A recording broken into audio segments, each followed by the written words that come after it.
Today we have a really special guest with us. We have Dale from Veterans Radio Network, which he started in 2003.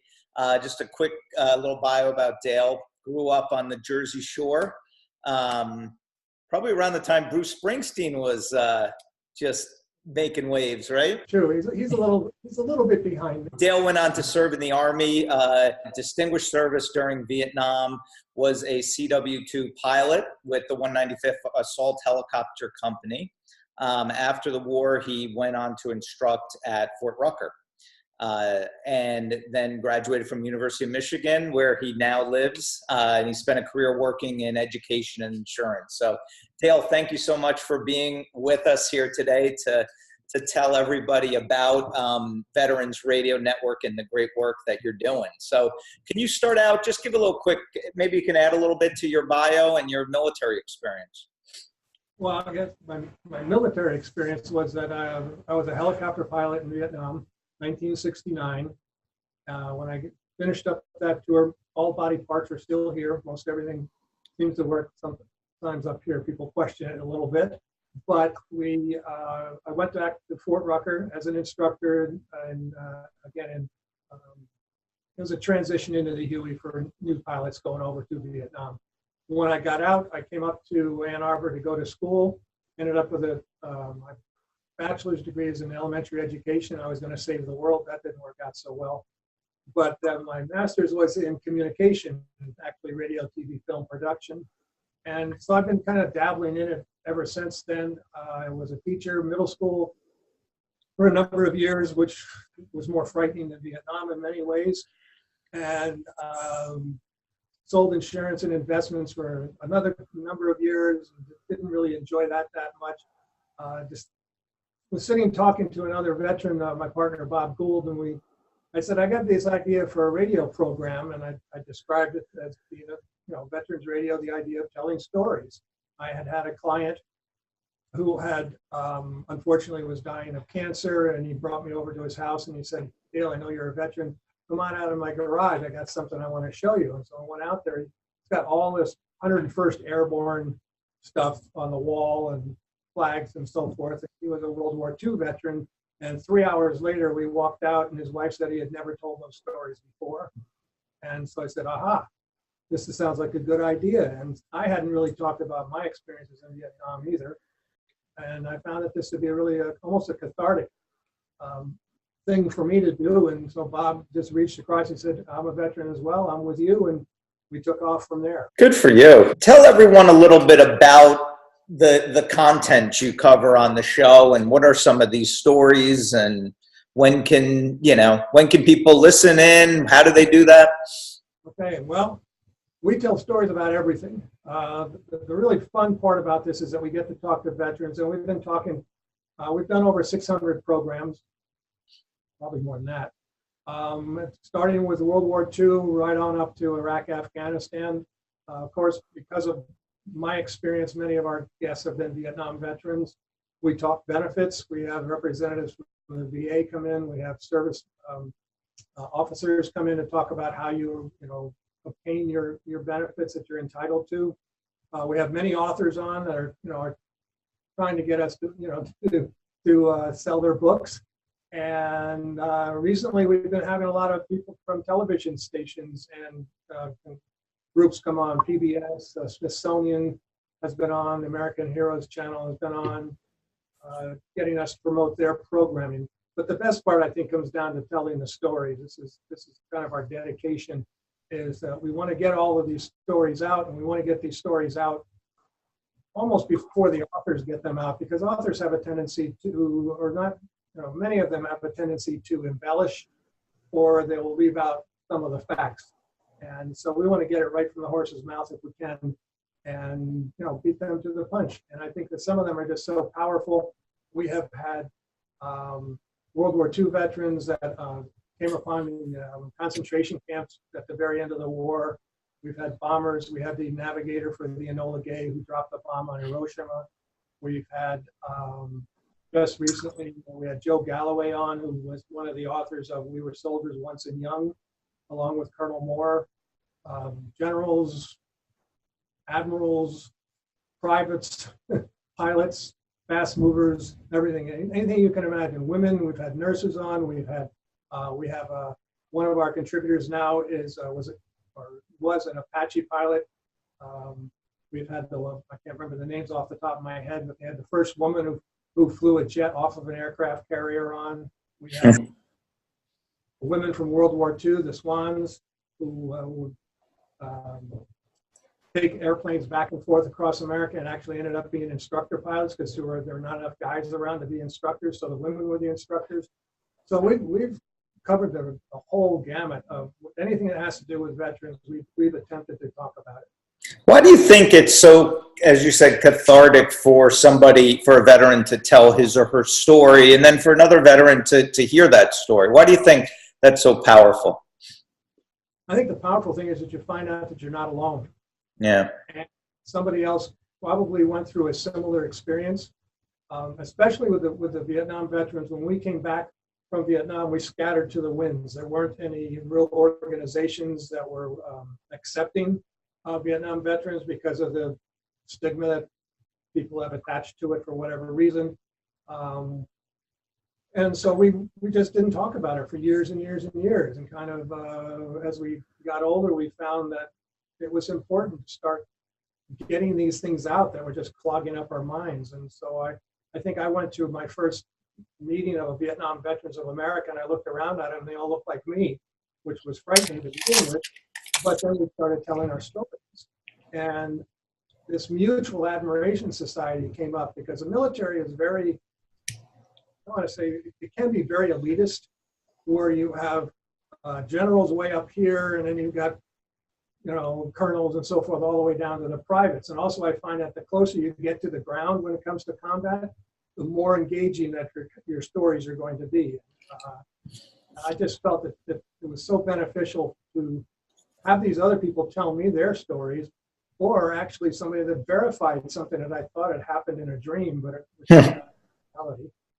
Are you willing to share maybe one of your favorites or something that stands out as something that was especially impactful and people talked about? And I can, a couple of stories that I can do. The one that really happens to involve my father.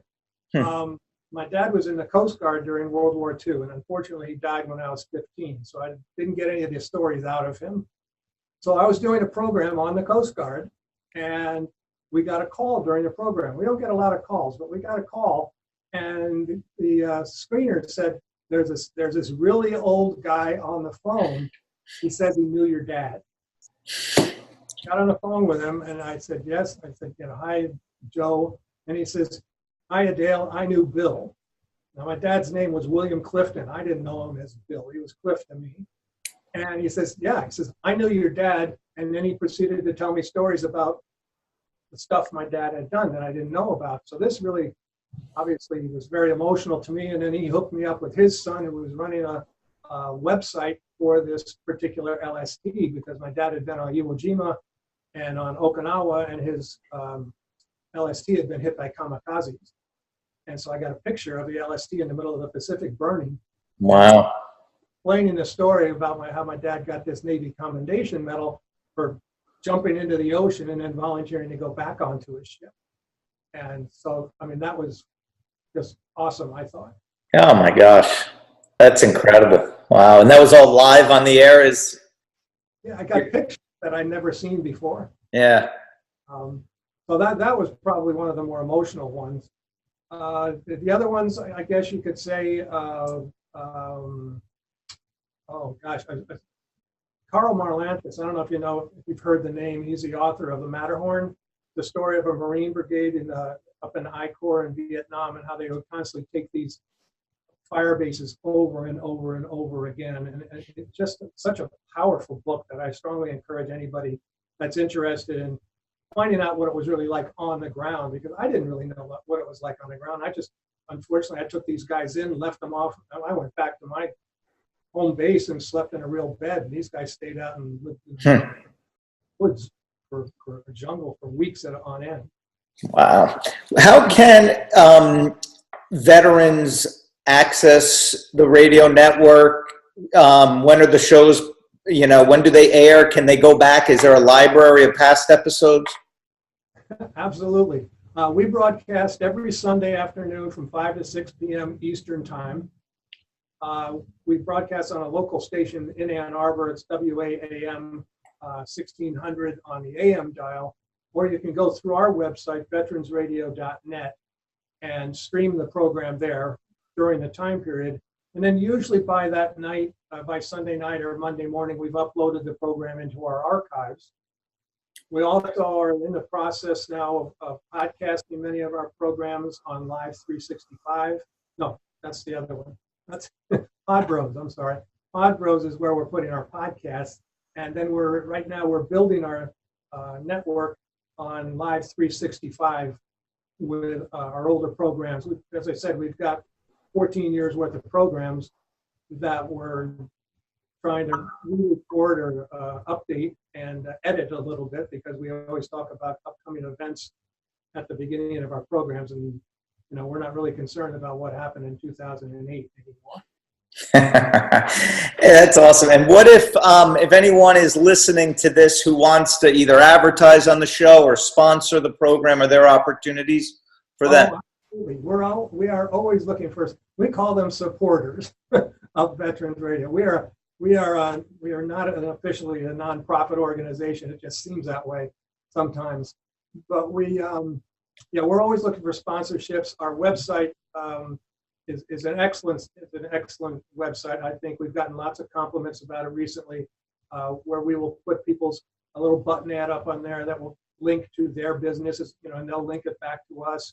They can sponsor a program or a segment of the program. We've had people that will dedicate a program to a service member from their family.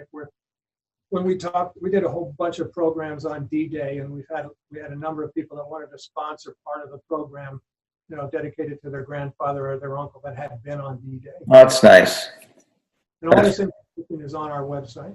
That's terrific. That's terrific. And if you ever do have any shows on anything having to do with job search, please let us know, because we'd love to promote those out as well to our community. But thank you so much for this incredibly valuable service you're providing to a lot of people. Last I read, there were 22 million living veterans in the United States. And gosh, I imagine so many of them would want to participate and listen and experience what you're providing. And thank you for doing this great work. I know it's not easy. It looks easy to put this stuff on, but I know a lot of effort goes behind it. And it's worthwhile. That's for darn sure. None of those 22 veterans, they've got families, and they've got sons and grandsons and granddaughters, so forth. And they, grandpa never talked about his experience, or grandma never was in this or that. So this is the way we want to get the history out there so that people don't forget it. If we don't tell our story, we will.